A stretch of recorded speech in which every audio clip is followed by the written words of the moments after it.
Alright, so welcome to another video in Clash Royale, and today gonna be taking a look at the Mortar for once on my channel. I believe this is the second video ever done on it. So yeah, let's hop into some double mortar action.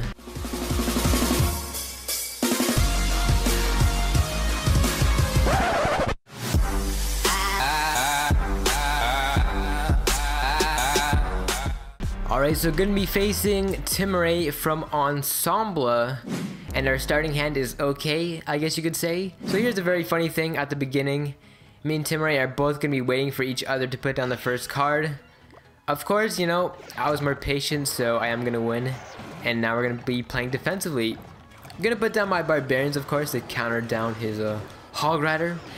And yeah, that card is gonna go down. And by the way, if you are wondering where I do get my music from, I do have a second channel called Imperial Sounds where I just upload music on a daily basis. And yeah, it's just loads of fun uploading music.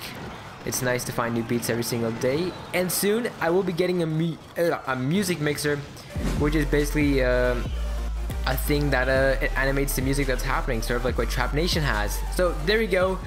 Gonna get some good work done to this tower, bringing it all the way down to 603. Wow. And by the way, a perfect way to counter the Hog Rider is by placing the Barbarians right in the middle of the Hog Rider. This way all four of your Barbarians can attack the Hog Rider, and if you do play properly, it shouldn't even be able to touch your tower. The Mortar is kind of looking very bad so far, almost like the Expo in those last couple of videos. Also, gonna be revealing his Dark Knight for the Dark Prince for the very first time.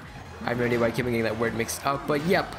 Although the Giant Skeleton doesn't have that much attack damage, it still has some good smack damage, and this is when it gets a little bit crazy, placing down my two sets of mortars for the very first time.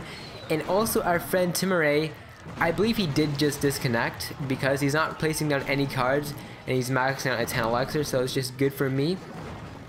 So let's rotate back to our mortar card, placing down the third mortar. Let's go, and maybe we can follow our mortar up with another card. There we go, boys.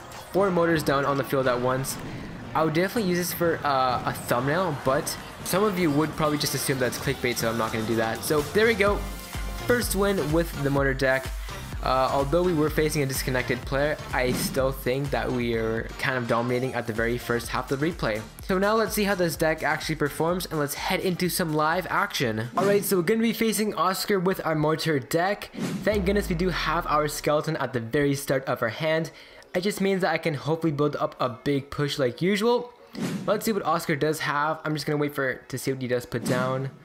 Okay, so he's going to be using the archers. Now, that's kind of good for this Mortar, as when I do put it down, it should probably target down his archers. He's going to be going for the dragon. I have no idea what he's doing by putting down that dragon.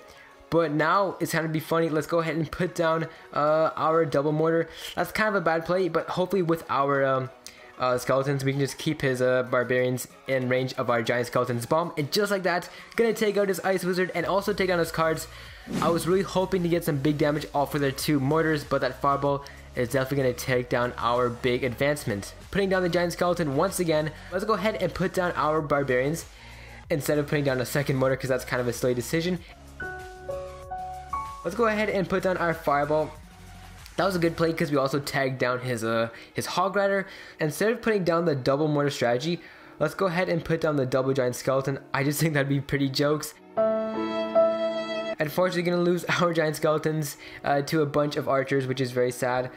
Now that we know he's probably low on elixir, let's go ahead and repeat the strategy, putting down our Giant Skeleton to hopefully get to his tower. And just like that, the Giant Skeleton is now to his tower. Oh my! I have no idea how that Giant Skeleton got distracted. It looked like it was clearly closest to his tower, but you know, whatever floats the boat. So it's looking pretty rough. Our mortars haven't really been able to do anything too significantly. Okay, let's go. Let's put down our goblins and our skeletons. His Hog Rider almost took down a tower. Yep, the Fireball is going to call for a GG. And I give up, guys. I've used this Mortar deck for about 5 games now, and every single time I got a loss. So that's just going to be it for today's video. Hopefully you guys did enjoy this trollish Mortar deck. Although it's pretty funny when it works, it definitely is rare to work. So yeah, thank you so much for watching, and until the next video, I'll see you guys later, and peace.